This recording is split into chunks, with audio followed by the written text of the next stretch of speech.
حضور سیدنا غوث الاعظم رضی اللہ تعالیٰ عنہ فرماتے ہیں کہ میں زمانہ طالب علمی میں تھا، میں اس وقت پڑھتا ہوتا تھا کہ مجھے اللہ تبارک و تعالیٰ نے کتب کے مقام پر فائز کر دیا۔ یہ مقام قطبیت یہ کتب الاکتاب کے مقام سے پہلے آتا ہے، یہ پہلے ایک سٹیج ہے۔ جو ولایت کی آخری سٹیج ہوتی ہے، جو اینڈنگ پوائنٹ ہے ولایت کا، مرتبہ ولایت کا، وہ غوثیت ہے، وہ غوثیت ہے، غوث کا مقام ہے، جس کا دوسرا نام کتب الاکتاب ہے۔ غوث بھی وہی ہوتا ہے، یہ لاسٹ پوائنٹ ہے ولایت کا، جس مقام پہ پہنچ کر انسان فنا فی اللہ ہو جاتا ہے اور اس کی محبت میں محو اور مست رہتا ہے ہر وقت۔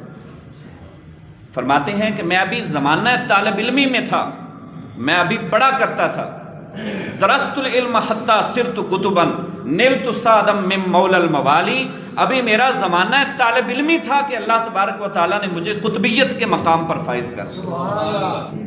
تو جن لوگوں کو تعلیم و تعلم کے ساتھ، خاص طور پر جن کا تعلق ہے سکولوں کے ساتھ، اکیڈمیز کے ساتھ، ٹیوشنز کے ساتھ، اور وہ کہتے ہیں کہ بچے ہمارے پاس نہیں آتے، تو وہ حضور سیدنا غوث اعظم رضی اللہ تعالیٰ عنہ کا یہ شعر پڑھیں،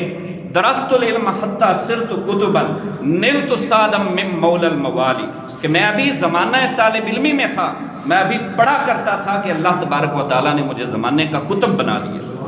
لیکن شرط یہ ہے کہ اس کا جو ہے صرف دولت کمانا مقصد نہ ہو، صرف پیسہ کمانا مقصد نہ ہو، اس کا مقصد ہو لوگوں کی تربیت کرنا، اس کا مقصد ہو بچوں کو قرآن پڑھانا،